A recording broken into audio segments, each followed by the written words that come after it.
Happy Wednesday, everybody, and hello and welcome to the Canadian Institute of Planners webinar on planning and social equity and diversity. This webinar features three incredible speakers. We have from New York City, not in person, but virtually, their Park Commissioner, Mitchell Silver, who has advanced important work around equity and inclusion in parks and public spaces and equity in the profession through his work with the American Planning Association. Today, you're an honorary Canadian. We have Orly Lanovsky, who's an assistant professor at the University of Manitoba. She happens to be my former prof, and she's explored issues of transit equity and mobility and justice. And finally, we have Livia Ballone, who's the director of the Zoning Bylaw Renewal Initiative at the City of Edmonton. And she also happens to be one of my directors at the City of Edmonton. And she is prioritizing a look at the city's zoning through an equity lens. Today, these three speakers will reflect on inequality in planning and share insights on how to apply a social equity and diversity lens to planning work. My name is Jason Civixe, a planner with the City of Edmonton, and I will be your moderator today. As a queer person of color in the planning profession, I believe this topic is incredibly important and timely. And as we know, COVID-19 has put a spotlight on existing racial and social equity issues in our cities. Social movements and protests like Black Lives Matter have seen hundreds of thousands of residents across the globe seeking social and land justice. Conversations around equity have undoubtedly been stoked. And as city builders who constantly espouse building places for all, now more than ever will we need to acknowledge the systemic shortcomings of our policies and actively work towards improving them. So with that said, I'm excited to hear from our panelists today and to hear from all of our viewers who are tuning in. Looks like we have close to 100 folks who are tuned in today, so A+ to all of you. And after today, CIP hopes that you are left with great takeaways and opportunities for introspection for your own practice. I also want to give a shout out that upcoming webinars are being conceptualized and coordinated by CIP's members on this topic. So please stay tuned for that, as this is but one of many conversations to come. And this work is indeed never over. So while we might not be physically in the same space, it's still important for us to acknowledge that the land that we are respectfully on, as a sign of our appreciation for the connection that Indigenous people have with it. So with that in mind, I would acknowledge the land that I am fortunate to work and live on, which is Edmonton, Alberta. And it's Treaty 6 territory, a traditional meeting ground for many Indigenous peoples, including Cree, Dene, Saulteaux, Nakota Sioux, and Blackfoot peoples. For me, treaty acknowledgements are important in recognizing that we, as settlers and as people who are not part of Indigenous groups, are here on their land. As an urban planner, it's a reminder of the important work of reconciliation that our profession must engage in, and the necessity to respect, honor, listen, and learn from Indigenous peoples. So some housekeeping. All of the participants, so you folks, will be muted for the duration of the webinar, but you will have an opportunity to ask questions through the question box in the GoTo control panel. So we do encourage you to use that and to ask your questions through that feature. We'll have all of our speakers, the three of them today, speaking in succession, and then we'll read out some of the questions at the end. We do have a hard stop, so we won't be able to stay longer than the time that we have, but we do encourage you to submit your questions to that route. If for whatever reason you have to leave us, you don't have to miss out, as the webinar is being taped, and you'll be able to access this video through the Professional Learning Hub on Canadian Institute of Planners website, which you'll be able to access a whole range of other great webinars which have been recorded previously, and everything from housing to healthy communities, economic development to Indigenous planning. So with all that said, let's start with our first speaker, and that is Orly Lanovsky. She is a doctor at the University of Manitoba, and she's an assistant professor within the Department of City Planning. Her research and teaching are motivated by concern with equity in planning and design, examined through the lens of professional practice. Her current research focuses on two main areas: the changing nature of professional practice in the private sector and the integration of transportation equity in planning practices. Previously, she worked as a planner at the municipal and provincial levels. Great. So I'll now hand it over to Harvey. Great. Thank you, Jason. I appreciate the introduction. And I'm very excited to hear the other presentations and hear, I think, all of our participants' thoughts and discussion after. So as Jason mentioned, my research has been on primarily on transportation equity, and really sort of the central framing question of my research has been on sort of the barriers to including equity in transportation planning. So I'm going to address that in the most depth, but I think that there'll hopefully be applications for folks working in other fields as well. So as many of you might know, unlike other jurisdictions like the US and the UK, in Canada, there's no federal legislative or regulatory requirements to assess equity outcomes for transportation investments. I think we know that in jurisdictions that do have those requirements, there are fairly standardized ways to assess equity and requirements for collecting data related to equity. Despite that, many cities in Canada are increasingly thinking about equity implications in transportation planning.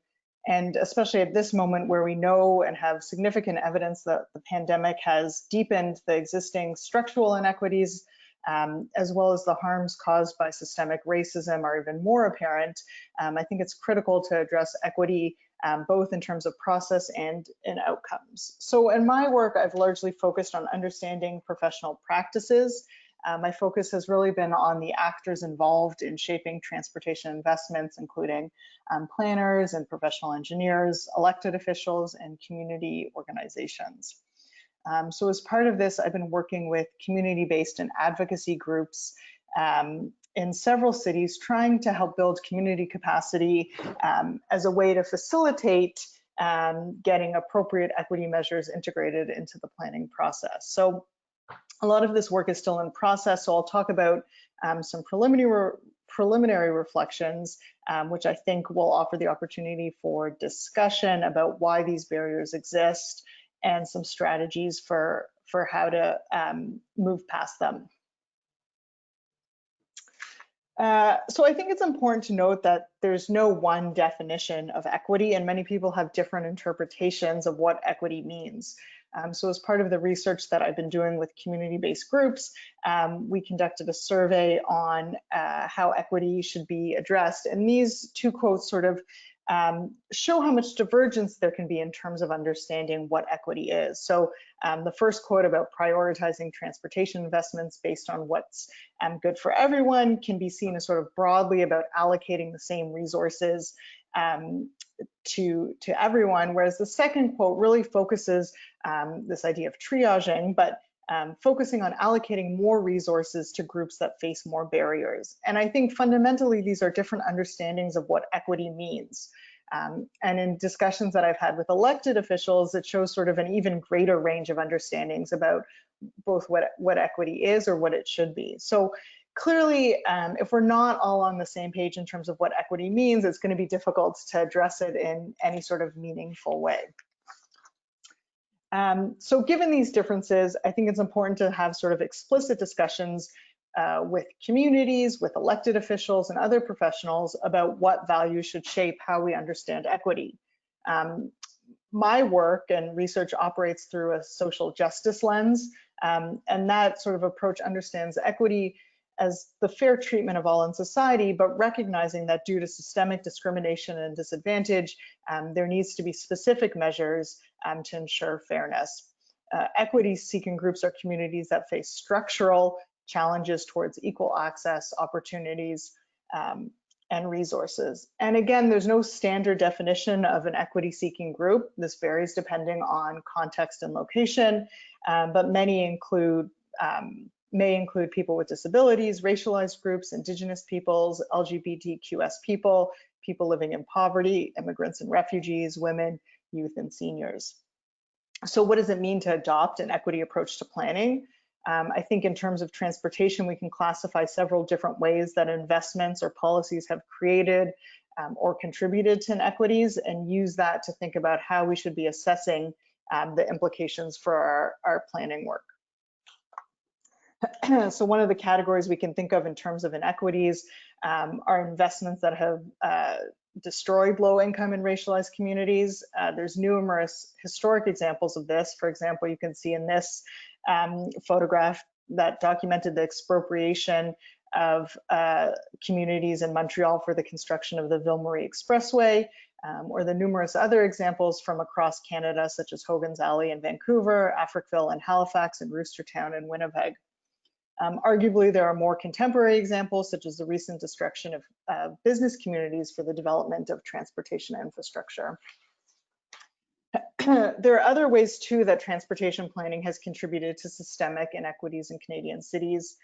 We can think of investments that create harm or increase risks for equity-seeking groups.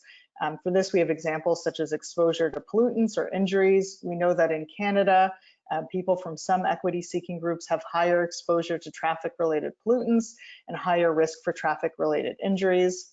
We also know that there are harms related to safety and security, including harassment and racially based profiling and policing that disproportionately impact people of color. We also have underinvestment in equity-seeking communities and investments that do not adequately address the concerns faced by communities.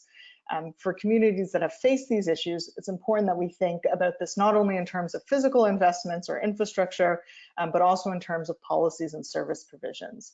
And then lastly, we also have investments that might provide benefits to communities or equity-seeking groups, but result in displacement. So I'm going to talk a little bit about some of my reflections from this work, and again, it's underway, so I'm hoping that we can have a good discussion, not only in this session, but hopefully continuing it in the future. So broadly, all of these issues relate to how we understand the transportation barriers people face and how we can improve them. I want to preface this really by saying that there are many advocacy and community-based groups across Canada that have already done and continue to do extensive work on the barriers faced by their communities in terms of transportation access. So I think it's important to value and honor that work, as well as to find ways to include it in decision-making processes.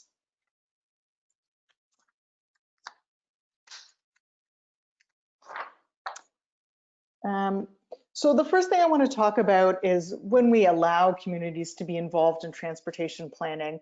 And I think there's often limited community control over the decision-making process. So this was raised by a community member that I had worked with, who observed that there was sort of invited spaces of participation with the feeling that they weren't permitted to discuss issues of importance to them. And I think in reflecting on this, this may come down to a misalignment between substantive community concerns and when we as a profession allow for participation in processes.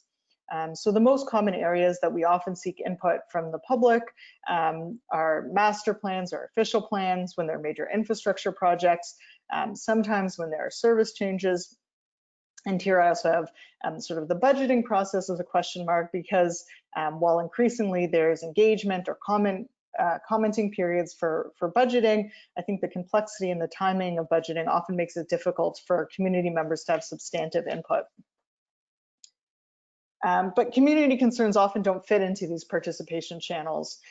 In my work, the community concerns that often come up are things that might not be related to a transportation master plan or an official plan, things like the cost of fares, snow clearance, policing or enforcement are issues that don't often fit into the framework for consultation.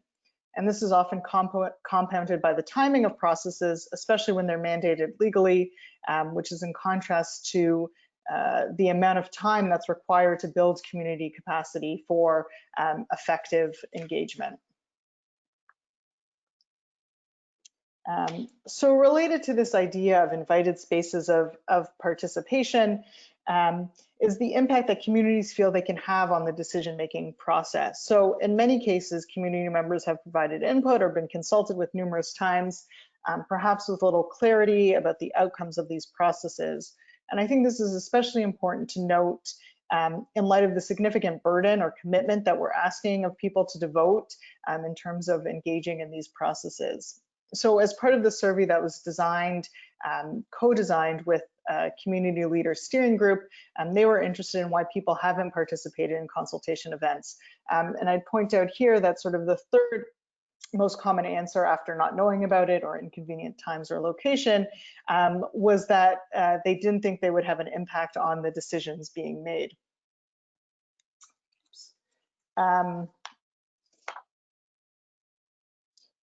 And then as part of that survey, we also asked respondents to identify if they belonged to an equity-seeking group. So you can see here the differences in responses to this question. For those that didn't identify as part of an equity-seeking group, not having an impact on decisions was a concern for about 15% of the respondents, compared with almost 30% of those from who identified as from an equity-seeking group.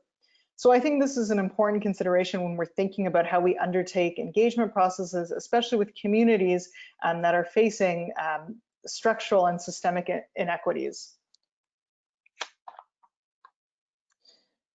Related to this, we asked what would make it more likely for you to attend a consultation event. And here again, you can sort of see the differences.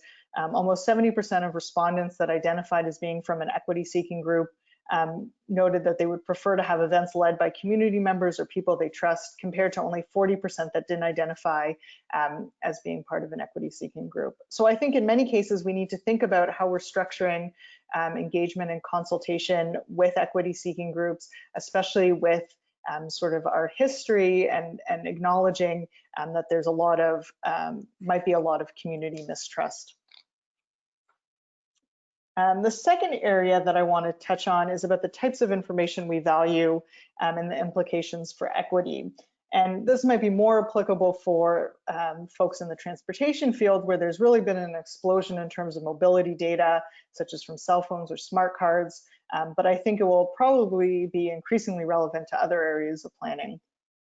Fundamentally, the questions that we ask, what we choose to measure, and how we use that data to make decisions about how resources are distributed often reflects personal values. So there's really increasing evidence from other fields, including those with explicit public service ethos, such as social work, education, and healthcare, that the most marginalized groups are more at risk with the introduction of new technologies, and especially a reliance on modeling and algorithms. For planners, I think especially there's a danger in not understanding the experiences of equity-seeking groups or the most marginalized communities because of what we choose to measure and how.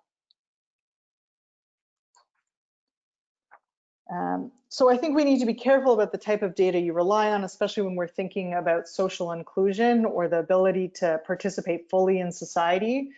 This is an example from Winnipeg that was based on sort of an extensive engagement process led by a community-based organization that spoke with families that were living in poverty and facing multiple structural barriers. And one of the issues that they highlighted from a transportation perspective was about travel to the beach. So Winnipeg, you can see here the directions. If you have a car, it's about a 35-minute drive to get to the beach, but there's no options by public transportation. So, and they really identified this as a major concern, that their children were missing out on experiences that those that could afford cars were able to engage in. And again, this is sort of the sort of understanding of lived experiences that's very difficult to understand if you rely on certain types of data.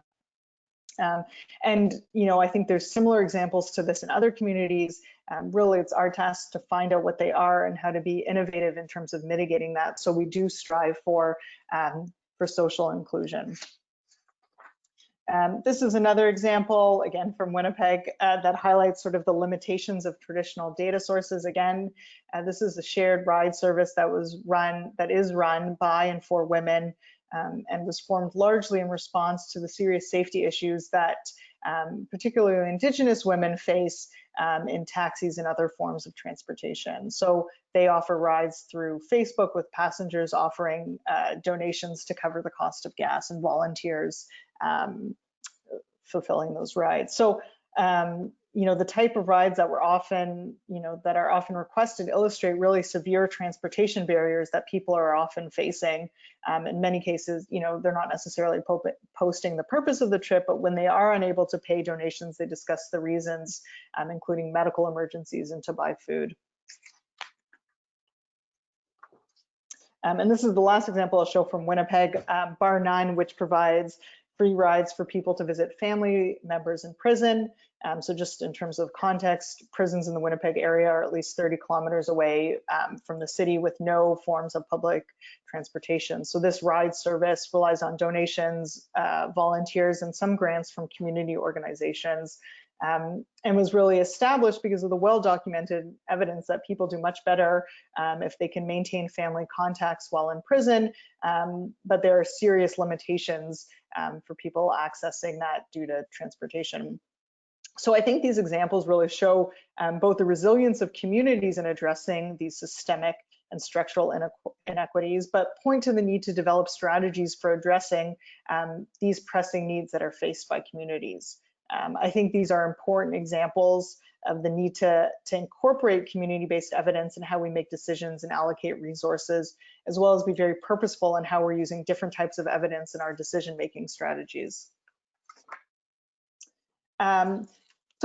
I also want to talk briefly about how we can integrate equity in planning processes and achieve more equitable outcomes. I'm just going to talk briefly about this, but I'm happy to discuss more in the discussion or offline after. So one clear way that we can improve equity outcomes is to ensure that appropriate and context-sensitive equity measures or criteria are included in how we evaluate projects and programs. I think it's crucial that these criteria are transparent, including how they're weighted, and should be used not only to determine the viability of projects, but also their prioritization and timing. So this is an example from Portland. Equity was one of 11 measures that were used to rank projects. So projects, this was a transportation master plan, projects that had the potential to positively impact vulnerable communities or communities of concern were given higher rankings. And while the tool could be refined to include sort of outcome-based criteria, it really provides transparency and clarity in how projects are ranked and selected. This is another example from the Bay Area in California, where equity was included in assessing multiple different scenarios for a regional plan. So you can see here the 5 different scenarios that they were assessing. Green means that the target would be achieved through that or predicted to be achieved through that plan. Orange means that it would fall short but moving in the right direction, and red means sort of it's moving in the wrong direction. And you can see here there's 3 measures that were related to equity, and again these are context specific. So in the Bay Area, transportation related displacement was a key concern, so that was included as a metric. And you can see here how they've underlined sort of which scenario would provide the best alternative. I'll also point out here sort of the 5th alternative was proposed by a coalition of community groups and developed through extensive consultation and engagement. And they also had sort of resources to develop their alternative plan, which ended up outperforming some of the official processes and was included in sort of their final weighting. An interesting case too that I can provide sort of more detail on. Lastly, I think it's important to develop benchmarks for progress. These should be measurable and simple enough to be assessed before a major plan review, as well as transparent and accessible to the public, even when it necessitates sort of hard conversations about a lack of progress. So this is Portland's evaluation of their progress, and you can see here, you know, they had specific measures for assessing their progress, but you can see here sort of equity and inclusion was one that they are having difficulty moving towards. So I think it's important to be sort of transparent as you move forward in terms of what the results are. So to conclude, I think I'll end on some questions and thinking about perhaps bigger conversations which need to happen not only about inclusive engagement or appropriate measures, which I think many cities are doing innovative work in, but also how to be more equitable in terms of distributing resources. So focusing on inclusive processes is important, but does not necessarily address how more resources are needed to be devoted to improving equity and outcomes. Part of this may need to be a much broader conversation about how planners can support the community work that's being done and work as advocates to support our most marginalized and vulnerable communities. I would also emphasize some of the points that I mentioned at the beginning, and that we need to be having discussions with elected officials and other decision makers about what values should be guiding how we address equity. I think we need to be having these conversations and making sure that everyone is on the same page in terms of the need to address the structural biases in Canadian society and planning's role in it. And then lastly, I think if we're to have progress in any of these areas, we need to have dedicated resources to addressing these equities. Obviously, this is much easier for me to say in my academic ivory tower, but I think that's sort of the critical components that we need to have those resources available to address these inequities if we're going to have any sort of progress on that, as well as a broad commitment to do so. Thank you. This is me clapping, and I'm sure everyone else at home is also clapping as well. So I want to give a big thank you for your insights and those final questions early. I think you've given the viewers something to think through and explore further, and something that they can probably provide some further comments on during the Q&A. As a former Winnipegger, it was really great to hear about those resilient strategies that are being developed by community-based organizations in the city. And I thought that your presentation provided a pretty rich overview of the complexities of experiences of those who use and rely on public transportation, but also how many from equity-seeking groups don't believe they have a voice or an opportunity to influence decision-making. I also thought it was really interesting how you pointed out how poor data can also result in inequitable outcomes. I also really appreciated your thoughts on the definition of equity and acknowledgement that this concept can result in varied interpretations and definitions, and how it's important for planners to think through how equity is defined and making sure that we're all on the same page as we think through policy and design intervention. So that makes sort of a good segue to our next speaker, who is Livia Bellone, who is leading the city's zoning bylaw renewal in Edmonton. And she's enlisted her team to explicitly think through equity considerations in the drafting of new regulations. So Livia has been described as a dynamic, strategic, and thoughtful leader. She's worked across multiple planning streams in municipal government, planning consulting, and not-for-profit organizations. With more than 17 years in the industry, Livia has a passion for continuous improvement. She's now the director of the Zoning Bylaw Renewal Initiative and is very excited to advance changes to Edmonton's regulatory environment to not only help achieve the city's vision and to support better development outcomes, but also to create a more inclusive and compassionate city for all. So I will now pass it over to Livia to do her presentation. Thank you, Jason. I'm excited to be here today and to present on the work that we are embarking on right now. Even though our moderator, Jason, has done a land acknowledgement, I'd also like to acknowledge and thank the diverse Indigenous peoples whose ancestors' footsteps have marked this territory for centuries. It is a welcoming place for all peoples who come from around the world to share Edmonton as home.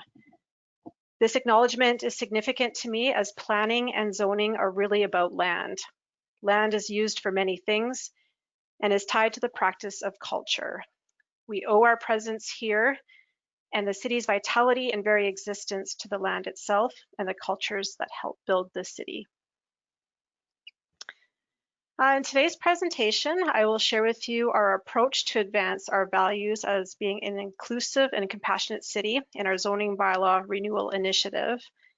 And then also before this, I will talk briefly about the history of zoning and the progress we have made in our current zoning bylaw. So zoning is everywhere, from our parks and our playgrounds to our garden suites and our downtown core. The purpose of zoning is to determine what can be built where. It is the instruction manual on how to build and use land in our communities. Zoning was initially used to organize land use and minimize conflicts between different activities to protect public health, the safety, and the welfare of our citizens, and also our environment. However, whether intentionally or not, zoning was also used to be exclusionary of certain segments of the population. And there's been a growing body of literature that has explored how implicit and explicit racial, religious, and socioeconomic biases that underpin zoning have negatively impacted our marginalized and disadvantaged communities.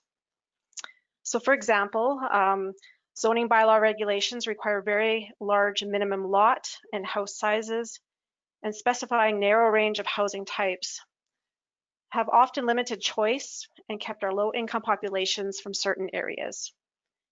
This understanding of the dual legacy of zoning is important to those municipalities renewing their zoning to ensure regulations are not used as a discriminatory tool and that an inclusionary focus is brought forward.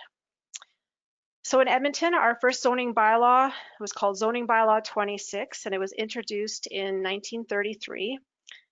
The most recognizable content from this 1933 bylaw that is still present today in our current bylaw is the A Metropolitan Recreation Zone, which is applied to the North Saskatchewan River and its tributaries. Retaining the A zone is symbolic of what is important to our city, to our identity and our people. However, the 1933 bylaw also largely favored low-density development of the single detached family homes, which you can see on our slide here, with the majority of lots zoned as one family unit district. So some of the holdovers from Edmonton's older bylaws still remain consistent with our values, while other content no longer reflects the diversity and the needs of our city. So Edmonton's current zoning bylaw has not been updated in a comprehensive way since 2001. And even in 2001, this was largely a consolidation exercise designed to harmonize 5 different land use bylaws carried over from the city's annexation in 1982. And then before that, the last significant zoning bylaw rewrite was in 1961. So now 60 years later, many development regulations that were designed for a small prairie town are still shaping the built form of Canada's 5th largest city in 2020. In the past few years, the city's zoning bylaw planning team has performed preliminary appraisals of the zoning bylaw with a specific focus on whether these regulations were discriminatory in practice and undertook amendments where possible. For example, a recent amendment to the bylaw has made semi-detached and duplex housing permissible in single detached residential zones.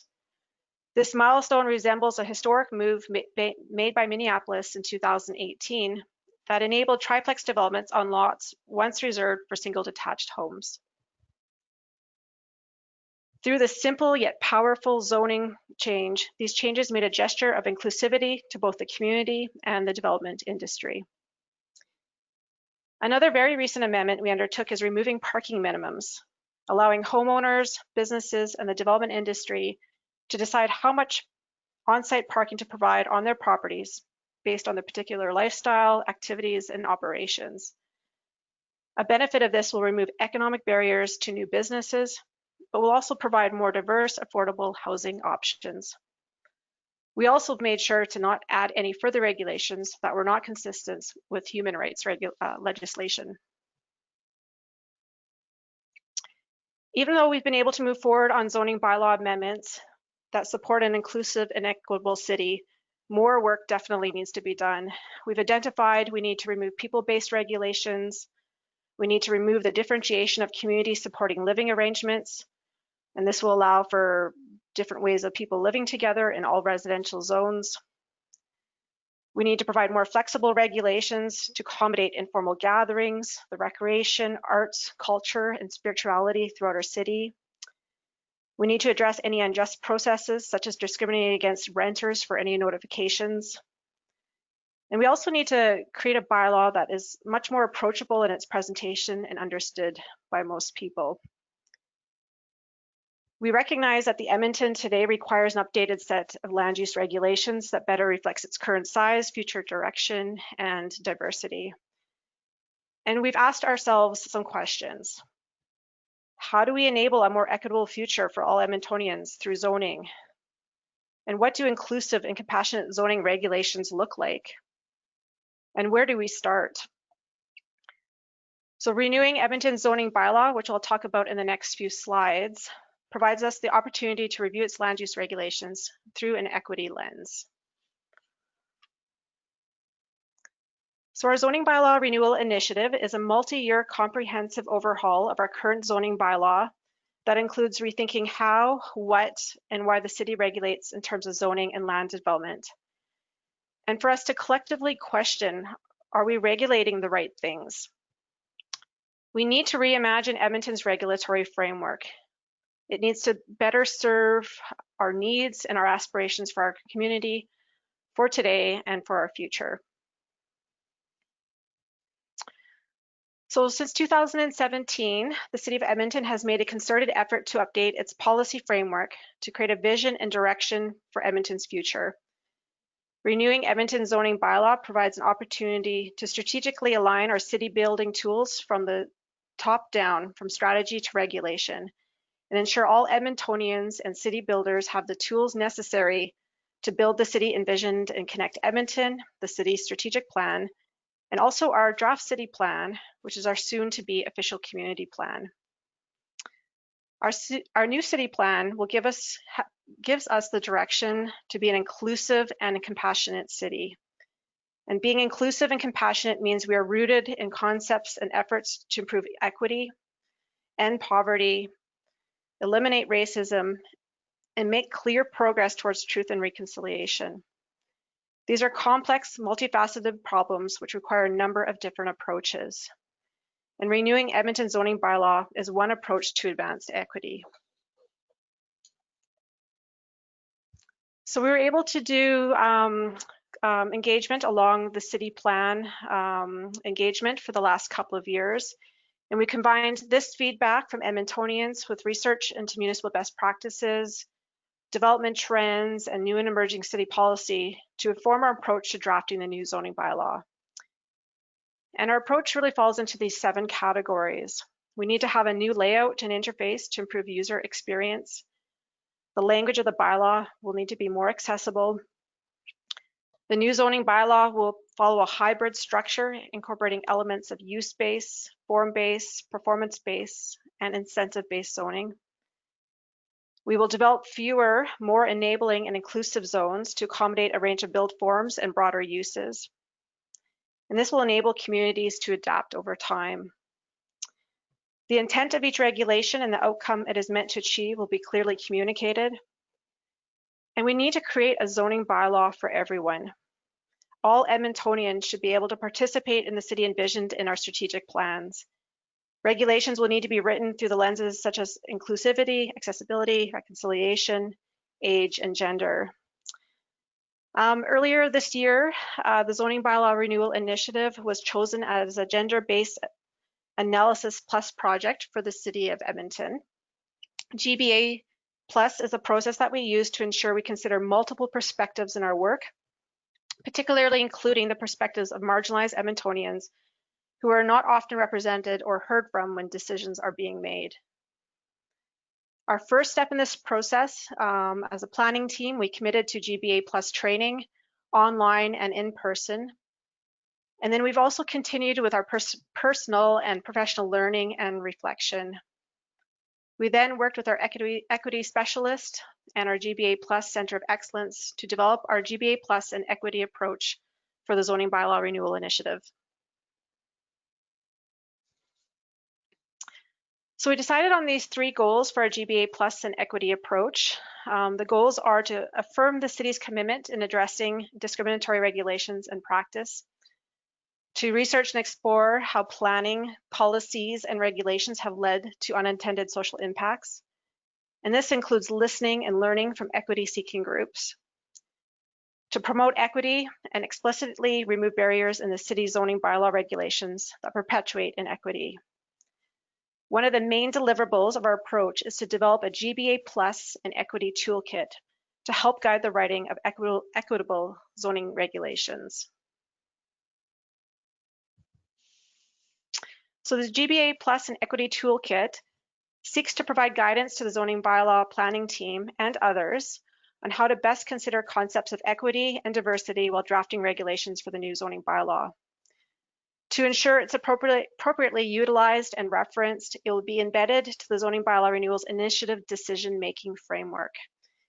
And this framework will offer direction if the new zoning bylaw should regulate something or not, and then to the degree at which it will be regulated. It will also provide direction on how to measure and evaluate regulations for continuous improvement over time. So for us to be able to design the GBA Plus and Equity Toolkit, we needed to begin by understanding the core concepts of the City of Edmonton's GBA Plus framework, and then how to adapt them to support the writing of a new zoning bylaw. This meant going a level deeper in defining what type of social inequities we would come across along the way. In this case, communication barriers and historical negative externalities. Basically, how are regulations presented, written, used, and interpreted?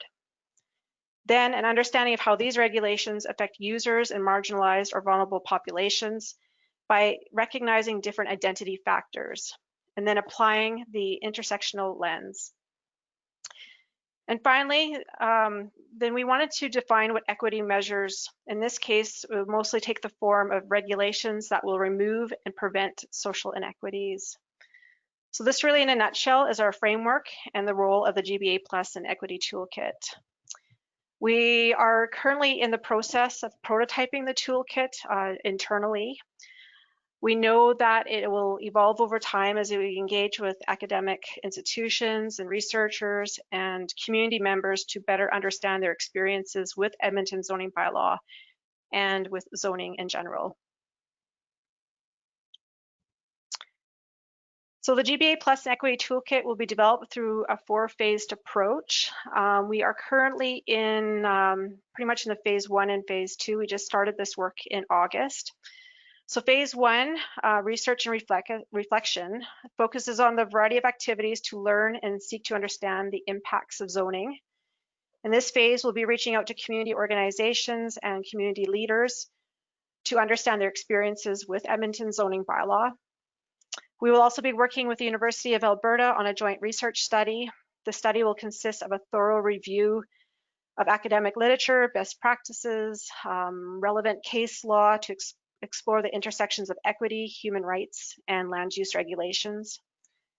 Then in phase 2, this involves the development of the GBA Plus and Equity Toolkit, incorporating key insights and lessons learned through phase 1.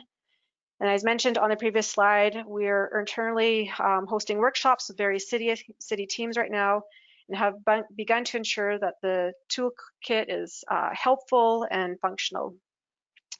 And then phase 3 involves the application of the toolkit by the zoning bylaw renewal team as we begin drafting the regulations for the new zoning bylaw. And then phase 4 is the development and implementation of an evaluation and monitoring process and to assess the effectiveness of the toolkit. And we are also hoping to partner with the university on this as well. So with the Zoning Bylaw Renewal Initiative, we're taking our city building directions in our new city plan and asking ourselves how our built form can help us live out the values in an equitable way. This equity lens is a shift from previous ways of thinking about land use regulations. It really impels us to consider the unintended social impacts of our regulations and to take a thoughtful and decisive action to create everyone's Edmonton. We are on a learning journey as professional planners and as public servants. Through this work, we are hoping to better understand how planning efforts can lead to more equitable outcomes for all Edmontonians. As city builders, we are inspired to tackle this work and are committed to learning, reflecting, and acting on the changes that are required. We may not always get it right, and it won't be easy, but we need to learn from the efforts we undertake. Though this toolkit is being created as part of the Zoning Bylaw Renewal Initiative, we're hoping it can be applied to other city planning practices within the City of Edmonton to help ensure we're fostering inclusive and welcoming urban spaces and public places so all Edmontonians can belong. We've also offered to provide to the Canadian Institute of Planners with any findings and recommendations that emerge as a GBA Plus and Equity Toolkit is developed. So our learnings can also be widely disseminated to planners and to policymakers across Canada. So thank you for the opportunity to present. If you want to learn a bit more about the zoning bylaw renewal, please visit our website as noted on the slide. Thank you. Thanks so much, Livia. I think your last slide provided us with some really helpful reminders. I thought it was really fascinating to hear you acknowledge zoning's negative historical legacy. And during this time, we've been hearing that listening and learning from others is critical for our practice, the importance to be introspective, to challenge our professional practice, and to continue to seek towards improvement. It was really interesting to see some of the ways that Edmonton zoning has, whether intentionally or not, has resulted in some inequitable outcomes, and some of the ways in which the city has or is trying to amend them. I think as planners, the concept of equity has, I think, been successfully unpacked at the higher level policy arena, but how we do that type of work through regulatory tools is a bit more nuanced. So I think a lot of the folks who are listening in today will be really interested to see how your work results in changes as you move forward, and will be tuned in to see your work unfold. So with that said, we've heard from academia with Orly, we've now heard from a Canadian municipality, and now we are going to hear from a colleague in the States. So we have Mitchell Silver on the line. He's one of the nation's most celebrated urban thinkers. He's the current commissioner of the New York City Department of Parks and a former president of the American Planning Association. He's also the president-elect of the American Institute of Certified Planners. As an award-winning planner with more than 30 years of experience, he is internationally recognized for his leadership in the planning profession and his contributions to contemporary planning issues. He specializes in comprehensive planning, placemaking, and implementation strategies. He was also named as one of Netizen 100's most influential urbanists in 2017. He was honored as one of the top 100 city innovators in the world by UBM Future Cities. In 2012, the Urban Times named him one of the top international thought leaders of the built environment. And if you watch Friends, he's probably in one of those episodes with Central Park. I think I just made that last one up. But so now we'll hand it over to Mitchell, and after his presentation, we'll go into our Q&A. Well, thank you, Jason. And yes, you made it up, but I work in Central Park, so you were close. So I'm very excited here to join my colleagues to talk about diversity, equity, and inclusion. I really enjoyed the definition from Orly. I'll give my take on it in a second, but this is a space I've been working in for well over 20 years. My screen seems to be frozen, so we may have to go to a backup. Okay, I can show you a presentation on my screen. Just give me 1 second here.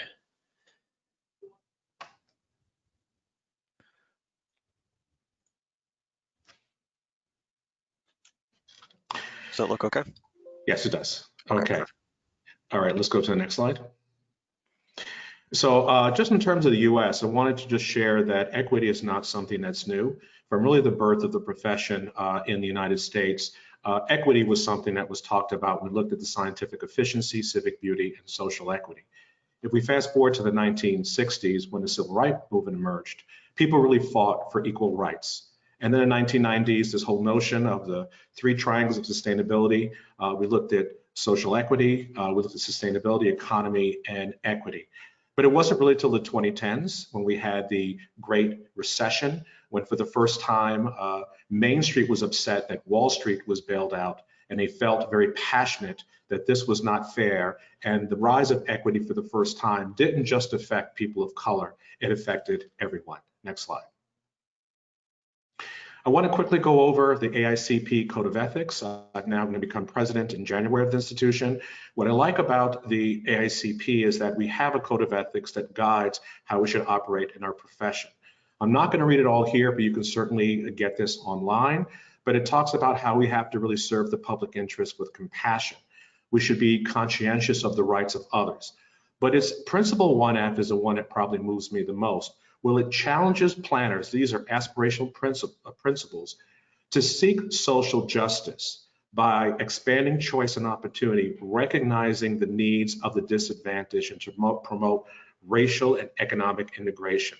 But it's the last sentence that's really moving and takes a lot of courage. It challenges planners that we shall urge the alteration of policies, institutions, and decisions that oppose such needs. Now, while this is a principle, I don't know many planners that actually have the courage to speak up. But I believe now with all the racial and social unrest, planners have to find the courage to speak out to address what our code of ethics are asking us to do. Next slide. So I set that as a groundwork because I now want to talk about equity, diversity, and inclusion. Very often these words are intermingled, and it's very difficult for people to parse it. They just look at it as one ball of confusion and misapply diversity for equity and equity for inclusion. So I'm going to go through each one and provide an example, and then I'll close with some of the social and racial unrest that's happening here in the US. Next slide, please. First, my definition of equity is one word, it's fairness. I know there are a lot of interpretations out there, but to me, equity is about fairness. Are we fair about how we engage the public? Are we fair about how we distribute capital dollars? Are we fair across the board? And in many cases, as I've worked in many cities, the answer is no. So it's important that we introduce fairness into the planning process because the average citizen from 80 to 8 years old understands what fairness means. Next slide. This is work, as I stated, I've been doing for well over 20 years. Here are some examples from Raleigh, New York. I helped Nashville out on their project in Washington, DC. And next slide. But for this presentation, I will focus on New York City. One of the reasons why I accepted this job is the mayor challenged me to find a way of being more equitable for our park system. There was a proposal on the table of a senator who wanted to create a bill that would take money from the richest park conservancies and give it to underserved parks. And I told the mayor there was a better approach. So the mayor said, okay, you have 6 months to come up with a plan. And we did. We termed it Framework for an Equitable Future. Next slide. Just to put it in context, New York City spent close to $6 billion over 20 years improving our park system and came up with a walk score. They wanted every New Yorker to be within a 10-minute walk to the park. But when I became commissioner, it wasn't just about proximity, it was about quality. Because I can go to some of those parks, and I would not let my child or grandchild step foot in that public space. So we had to figure out how we had to define equity. Next slide. So we took a look on how much we invested over 20 years.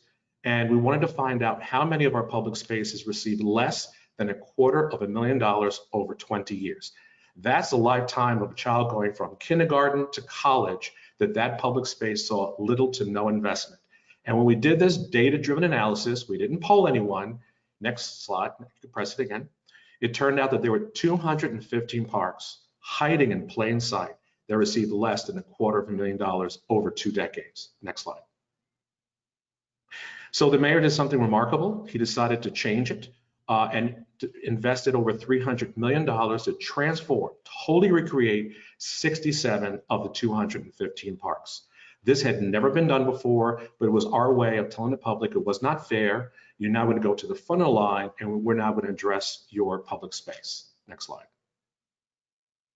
So here's an example of one of those parks that you can walk to. As you can see, you could probably roll around on the asphalt. There's not one blade of grass, but this was included in the walk score, and this was the public's local park that they could enjoy. Next slide, please. So the question is this a park or is it a parking lot? Next slide. Now this one's a little bit better. It has a bench and trees, so I suppose you could have a picnic. Maybe you can propose to someone if you want to get married. This too was included in that walk score as a public space, and this was something that I would not personally be proud of. Next slide. And then for some odd reason, we had this other sign that said no adults are allowed in this park unless they're accompanied by a child. So that walk score really wasn't accurate. If you were 12 and under, you had full access to all of our parks in New York City. But if you were an adult, you didn't. We changed the sign, and now we've opened up more than 50% of our parks that had the sign that now someone can go into. This sign was not fair, and it would not allow a senior citizen to go in, sit under the tree, or use a comfort station, so we had to rectify this sign as well.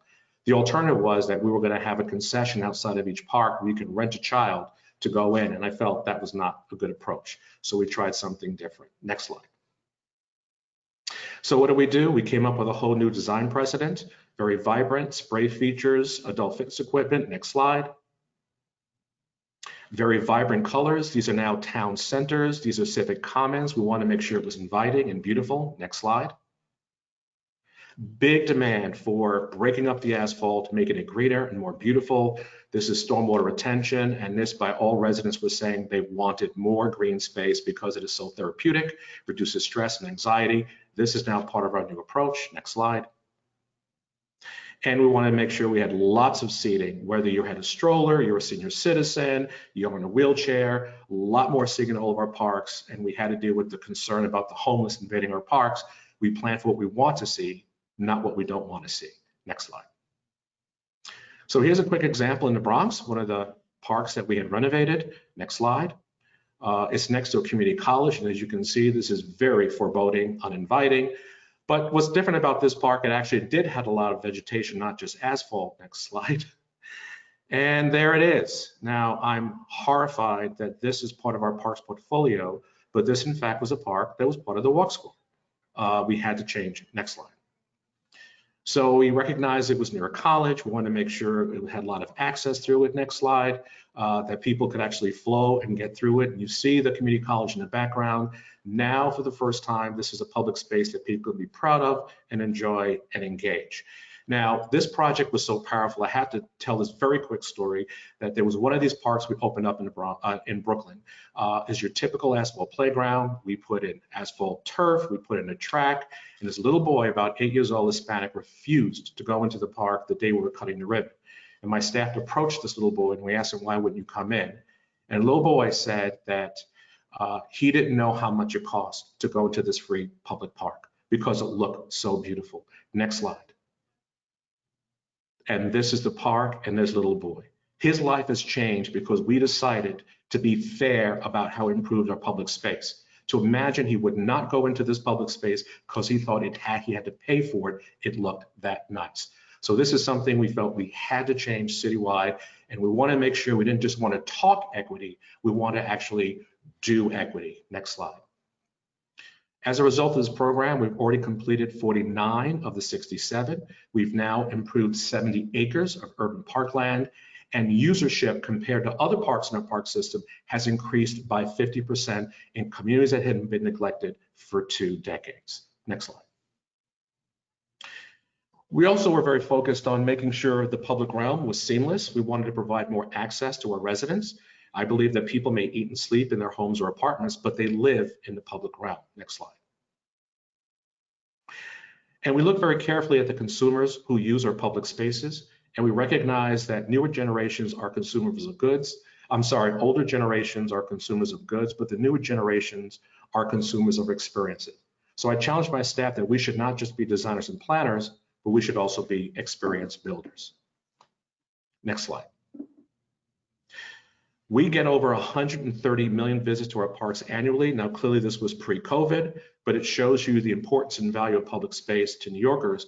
What would these people do without access to our public space? So we recognize the importance of the public realm, and we recognize the importance of public space. Next slide.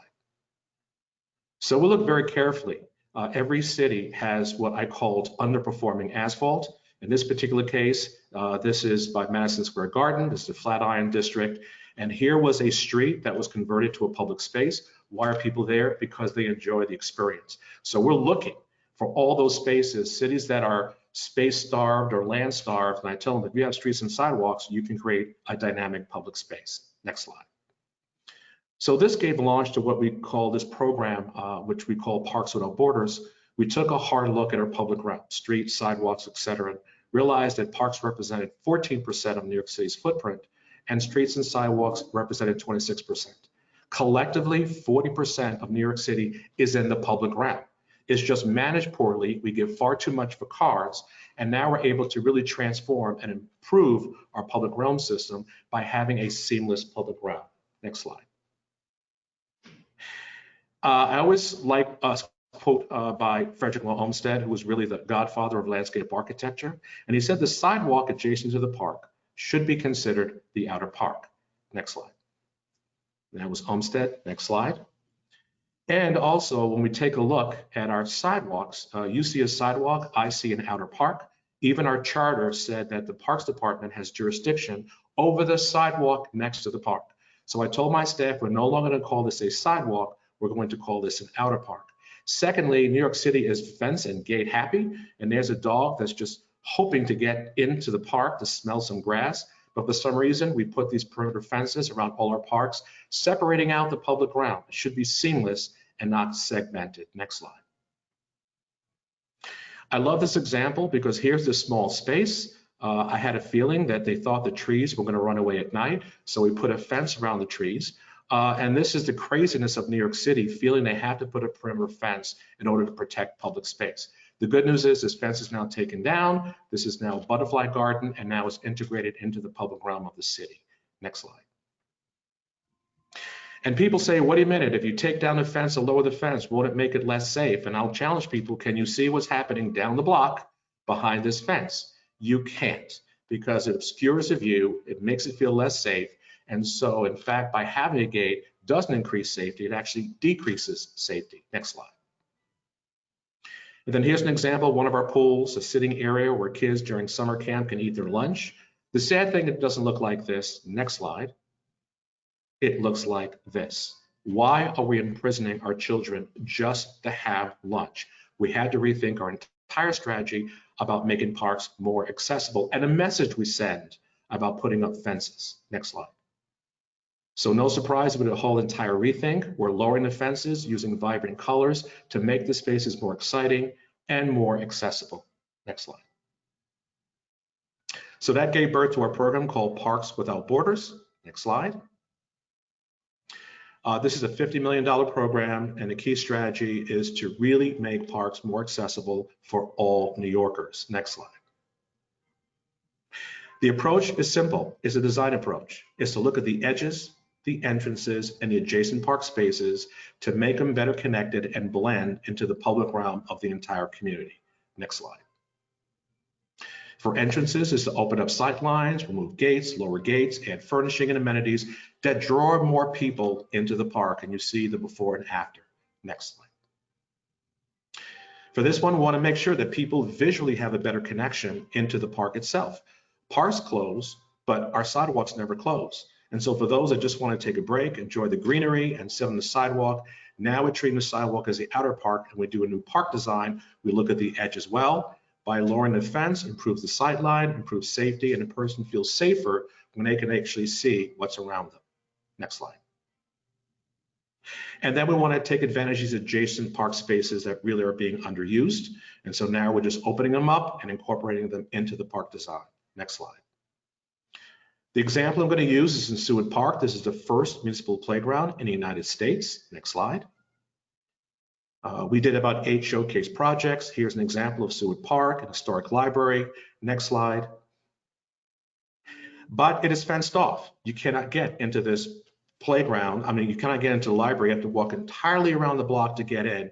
This gate is closed. It is unnecessary. And so these were one of the candidates we used to make the park more accessible. This is in the Lower East Side for the community. Next slide, please. And so as you can see, one of our goals was to lower the fence to have better access and views to the garden. Next slide.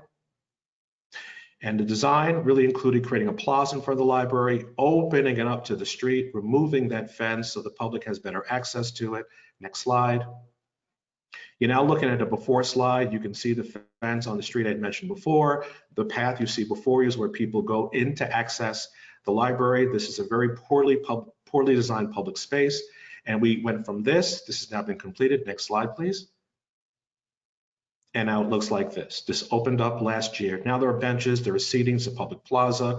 It opens up, it is more accessible. We didn't have to acquire any land. We just had to reprogram what we're able to do. Next slide. And now you can see how you can see right into the park itself. It opened up the sideline. People feel a lot safer. Next slide.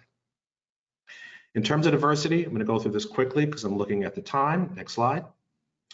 Diversity means really, well, I'll say what it's not. It's not meeting equal opportunity requirements. It's not hiring a person of color to satisfy community goals or secure a contract or a marketing ploy. Next slide. Diversity is about the value of different perspectives, whether it's culture, race, ethnicity, income. It adds value to the decision-making process. It's the ethically responsible thing to do. And quite frankly, it's our future. Next slide. An example of diversity, here's a park you saw early on, Lafayette Playground. Next slide. We had a community meeting. It was primarily Latino, Black, and Asian. You notice how everybody sat at their own table, but I'll never forget the day those young men sitting at the first table presented first. The Asians started to tense up, not knowing when they reported out what they would recommend. And it turned out the first thing they said was that before we go through this park design, we want to make sure, because we walk through this park every day, that there is a plaza that we set aside for our Asian Americans to do Tai Chi, which they do every morning. And you just felt the entire room melt. It was that moment when having those different diverse voices came together, provided an amazing public space. Next slide. And this is what the design came out to be. You see the leaves there. That is a plaza for the Tai Chi. This was completed, next slide, about a year ago. And this is the outcome from going from asphalt to this public space. Next slide. And this is a plaza that was set aside for the Asian Americans to do their Tai Chi in the morning. This is an example of bringing those diverse voices together, and it produces a perfect outcome. Next slide. Next slide. Inclusion. For inclusion, I just say it's to be included and not excluded. Inclusion means for all people in the design process, for all people in community engagement, and avoiding exclusive parks and public spaces that don't embrace or make it welcoming to all people. Next slide. This is a session I went to in Akron, Ohio. It was very contentious in terms of metro parks. I communicated to the people there in the room that when they went to public meetings, they felt this tension in the Black community that seemed very confrontational. I said, remember, you're not hearing the confrontation based on this proposal. You're hearing the confrontation based on 30 years of planning and being lied to and not being executed again and again and again. So we have to truly listen if we want to be inclusive and not just act. That's critically important in the planning process. Next slide. I use this example because Detroit did something that was absolutely amazing. This is Campus Marsh Park. This is a city that's predominantly Black. And when they decided to do their park in the center of the city, they did something that most cities will not do. They put basketball in the center of their city. The message was, as the city comes back, you Black youth are going to be front and center and you're going to be part of it. That's inclusive. That is shocking. This is one of the most moving examples I've seen of a major city trying to show how they wanted to make everybody feel included and not avoid basketball because of all the stigma around this urban sport that could attract bad behavior. Next slide. And we see again and again and again how our public spaces attract diverse culture. We want people to be included. This is Afro Punk Festival, one of our most popular festivals every year. Next slide. We had indigenous population. They have the festival annually in Astoria Park. Next slide. And so many of our parks are for picnicking and family reunions. Many of our parks do not want to have places to eat or barbecuing. To me, that could be very exclusive to the Black community by not letting them be there when that, in fact, they want to gather, have those social events to come together. But many park planners that I know want to exclude the eating and picnicking because of the trash and the amount of people that can gather. Next slide. So the example of being inclusive, I'll be very quick on this one. This was in North Carolina. There was this community that was raised during the 1960s. They wanted to build it back, but they wanted to do it very sensitively. It was a sore thumb of how they tore down a historic church to make way for a new project. Next slide. They got Perkins and Will to really talk about the community, the spirit of this community, to be included about how to design this park in the future. This one is now under construction.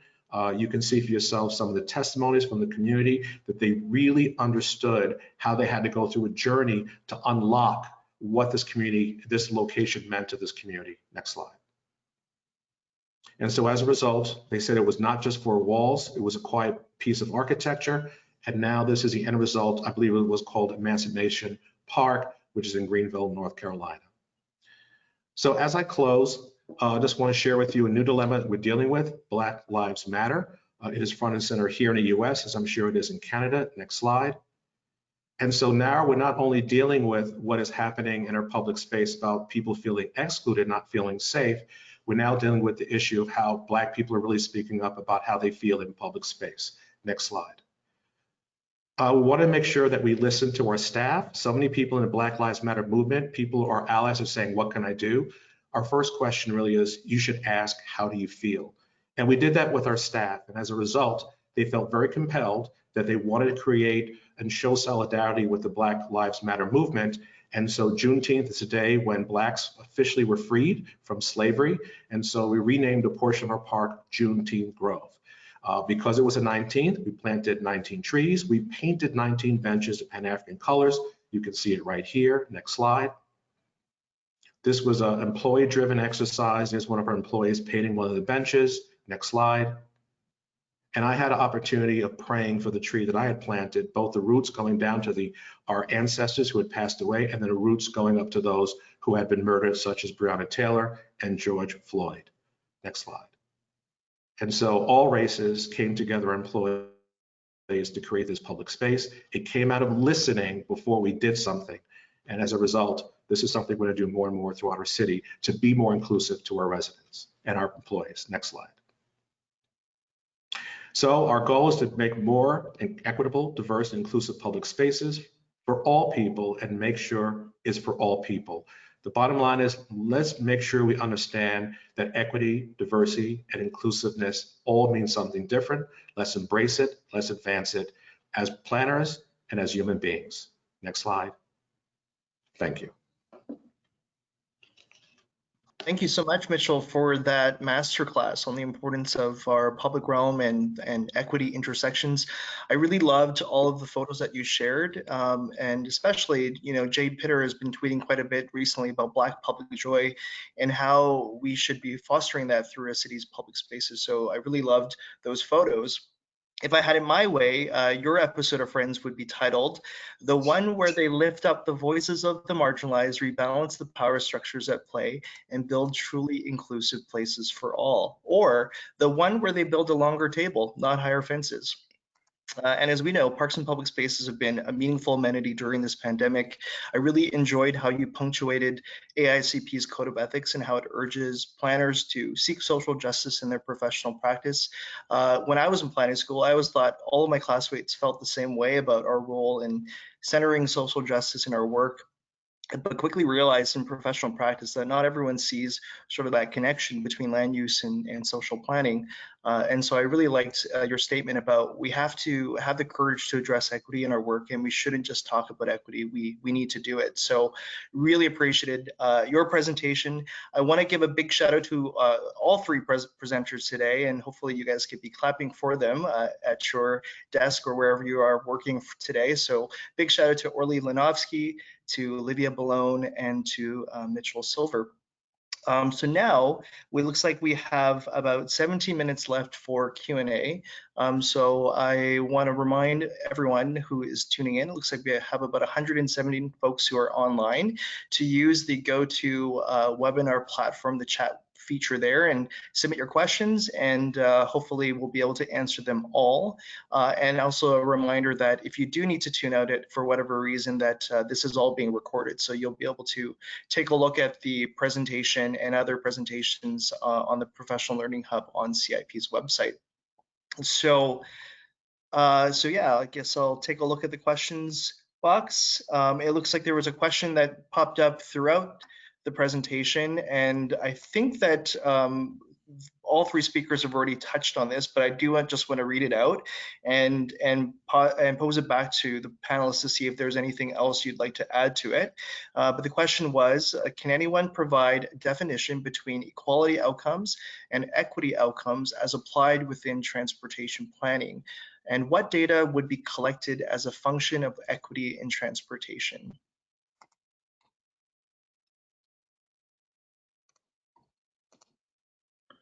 I'll defer to Orly for that response. Okay, well, I'll start with the second one in terms of what data should be collected.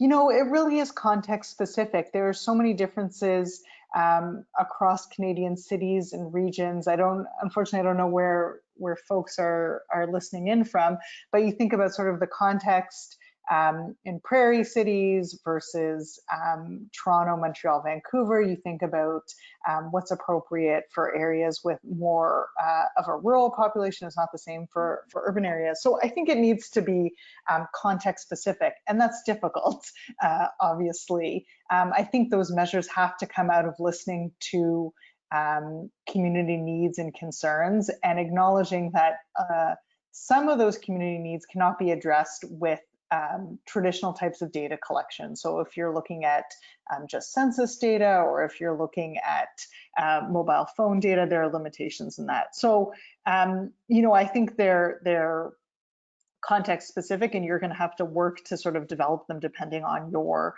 context. One way that it's commonly done is looking at communities of concern, areas where there's a higher level of families living in poverty, higher levels of new immigrants or refugees, and assessing it in terms of that. Canadian cities vary significantly too in terms of the concentration of poverty or the concentration of equity-seeking groups. So again, it's something that I think needs to be locationally specific. Thanks, Orly. Olivia or Mitchell, do you want to sort of add to sort of that question about the importance of data and how do we approach that in a way that doesn't exclude specific voices? It is a good question. For one, we just take a careful analysis. Let's just take the capital plan, for example. Every city has to prepare, at least in the US, a capital improvement plan. This is just for capital improvements. And what we're doing now is taking a deep assessment. Everyone, at least in the US, pays taxes. Even if you rent, you pay the taxes to your landlord. And when we have that, $500 million, how is it being distributed? Is it being done fairly? And so that's a very easy exercise that can be undertaken. In fact, that's what we did with our park system. We were able to go back, and you could do this with a GIS-based map to show, were we being fair? Are we taking money from one neighborhood and investing in another? In fact, those that are better off probably need less investment because they do have the private market that will help put in malls, help put in services, help put in amenities. So to me, that is just one metric that we used. Now I'm in parks. When I was in planning, we used the same metric as well and made sure that we were very equitable about how we distributed those projects. And it's not just all downtown because that's the economic driver. We still need quality neighborhoods. And so those neighborhoods need quality amenities, and to make sure that we look carefully on our capital improvement plan, both on the side of equality, but also on the side of equity. Awesome, thank you. Livia, do you have anything to add? If not, happy to move. Yes, I just wanted to mention that data and research is going to be a very important component as we navigate through the zoning bylaw renewal. And so that's why we're partnering with, academic institutions, but then also, seeking out, with community leaders, community organizations, and just listening and learning from them, and then validating the research and the data that we have as well. So that'll be a very important conversation and activity that we need to do as we move forward on the zoning bylaw renewal. Awesome, thank you. I think a sort of a nice segue is a question that I have. Orly, in your research, you noted how there is a sort of growing mistrust from the community. How do you think that planners can help repair those relationships? Yeah, I mean, and this doesn't apply to every community, obviously, and I don't know if, I don't know if it's growing or not. I think, the real issue is following through and devoting resources to address community concerns. And this is a difficult question for planners who have a certain remit or area of engagement. So when community members are saying our main issue is policing, and that's not necessarily what a transportation planner has engaged in, it can be frustrating for both sides. But I really think that the only way to win back trust for communities that have experienced numerous disappointments and lack of follow through over the years is actually following through on those commitments.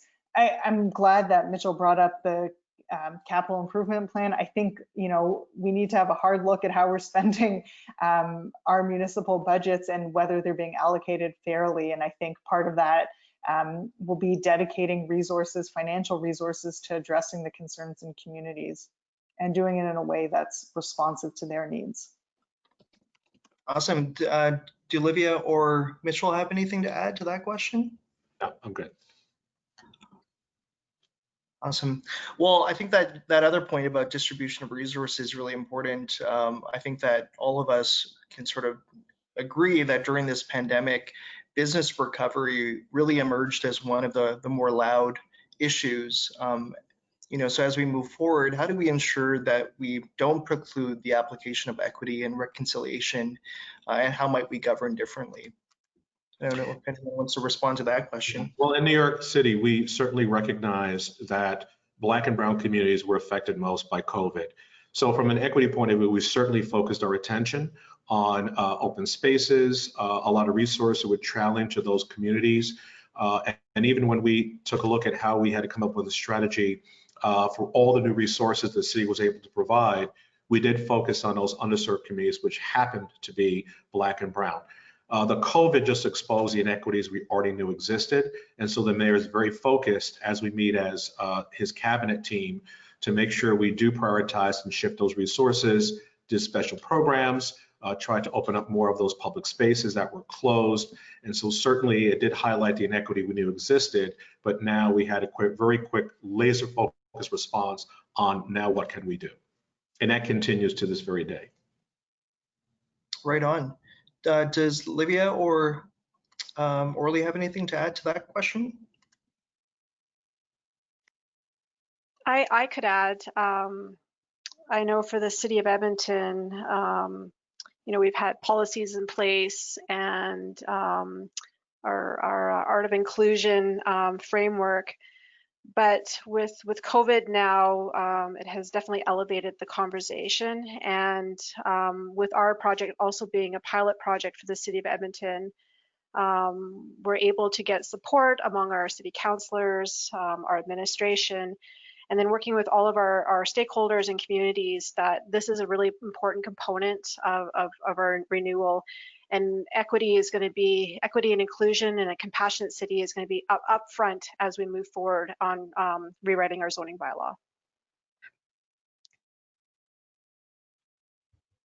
Awesome. We do have a question from the audience now that was just sent in via email. And this looks like the question is directed to Livia, but if Orly or Mitchell, if you have anything to add, feel free to do so. So the question, I'll just read it out verbatim. In the 1930s, in the famous Euclid versus Ambler case, planner lawyer Alfred Bettman said that public welfare served by zoning was the enhancement of the community's property values. Livia, do you have any thoughts about how Edmonton can deal with such inevitable objections from landowners if and when the zoning renewal is proposed? And how can equity be weaved into that narrative?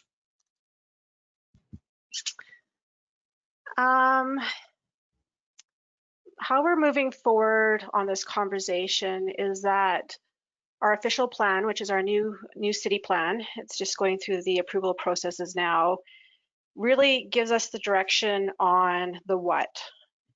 And it's clear that we need to move forward on being an inclusive and compassionate city. And for zoning, it's just how we're going to do that. And so we're not re-engaging the conversation with Edmontonians about what we need to do, but more how can we do it in our zoning bylaw renewal. And with the GBA plus work that we're doing, the framework pretty much provides us with 3 stakeholder groups. So we really need to engage with our experts first. Then we're going to be reaching out to our community organization and leaders and undertaking 20 plus conversations, and then reaching out to the general public. So I think it's all about our messaging with Edmontonians. It's about who we're engaging with and making sure we're engaging with them at the right time throughout this process. And also with some of our community organizations, our neighborhood organizations, it's also working with them because a lot, just from my experience in the last 5 years, a lot of those community neighborhood organizations have not been diverse. We pretty much get the same citizens out at a lot of our public engagement sessions or public hearings. And it's just trying to figure out ways that we can engage with more diverse Edmontonians as we move forward on this project. Yeah, I'm not sure what else to add to that. Yeah, the only thing that I would add is we recognize the importance of private property rights. We recognize the input from those that benefit from single-family zoning. But I remind planners that we are to advance the public interest which is the opposite of self-interest. And so as we look at municipality, I'm very concerned about the entire unit and not just individual properties. And the one question I ask myself, are we more focused on the self-interest? Or are we focused on the public interest? And I'm sure there are those that represent the self-interest, attorneys and others, and even private property owners that are very persuasive and very vocal. But my job also is to plan for not just who shows up for the meeting, but to plan for all the residents and to seek the public interest. So I would narrow it down to remind us again that as planners, we have to serve and advance the public interest and be very careful and cautious when we just focus on a very narrow self-interest. It doesn't produce good outcomes when we do that. I think also that question raises, questions about how we balance competing interests, and we're not often, I think, explicit about what those competing interests are. On the transportation side, we have the goal of shifting people to different modes, so encouraging more transit use from people that might not use transit, but that might be at odds with providing better service for transit-dependent users, which would be sort of a clear equity outcome. So I think we need to also be explicit about what those goals are and how we're balancing them in terms of how we're doing our planning processes. Yeah, and another point I'd like to make is that very often single-family low-density zoning doesn't generate taxes on a per acre basis to support the infrastructure that's going to these single-family neighborhoods. And in fact, there are others who are basically subsidizing the suburban lifestyle. So if we keep catering to the self-interest or single-family homes, it actually is not being fair to those who are actually subsidizing, massive infrastructure road projects, because it doesn't generate enough taxes to cover the long-term cost. So actually more density or higher density locations actually yields more taxes on a per acre basis. But those are some of the land uses a lot of people are opposed to because they're concerned about dropping property values, the potential for crime. And so by focused on the public interest, planners can articulate that in fact, this type of style of development actually requires some heavy subsidies from others throughout the other part of the municipality. Thank you guys so much. I think that it was well said from all three of you to a pretty tough question. I think what I'm hearing is that this is going to be difficult work, but dive in, be courageous, be intentional. Our cities are changing and the future needs to consider equity. It looks like we have 3 minutes left, so there are no other questions from the audience. So maybe I'll just give our Orly, Livia, and Mitchell 30 seconds each to maybe round out some last concluding remarks if you have some, and then we'll conclude with some final statements from CIP. So maybe we'll start with Livia, go to Mitchell, and then go to Orly. Thanks, Jason. I really enjoyed the presentations today and the opportunity to present on what Edmonton's doing. One of my big takeaways is that we're all on a journey. And we also need to listen and learn and act. And for me, that was a main common theme throughout our presentations. Thank you. I want to emphasize that we as planners need to understand what equity, what diversity and inclusion means. Make sure we can provide complete examples. Please don't jumble all those terms together. We're at a turning point on this planet, and how we approach equity, diversity, inclusion, and I even add anti-racism because that is now part of the equation. We have to be very serious about it. We can't just talk the talk, we have to walk the walk. And my hope is that planners will be at the forefront leading this effort because we do work directly with communities to change it for the better for the future. I think I've just been really heartened by this discussion, and hopefully, this provides some direction for moving forward in terms of professional practice, but also continuing those conversations with your colleagues, with colleagues in other departments, and thinking about how we need to act moving forward. Thank you. Awesome. Well, a big thank you to our panelists again, Mitchell Silver, Orly Linovsky, and Livia Bellone, and to all of our viewers today. Staying with sort of the Friends episode theme, which I've randomly started to enjoy during this moderation. The episode collectively is The One Where They Killed It. So congrats to all of you. A big shout out to the CIP team. They are a well-oiled machine who I equate to NASA. They even had a countdown before this presentation began. So a big shout out to Harry, Dan, Wendy, and Beth for convening this conversation. And like I said at the beginning, there are going to be more of these conversations in the future. This is also a reminder that our call for submissions is open for articles on the topic of social and racial equity.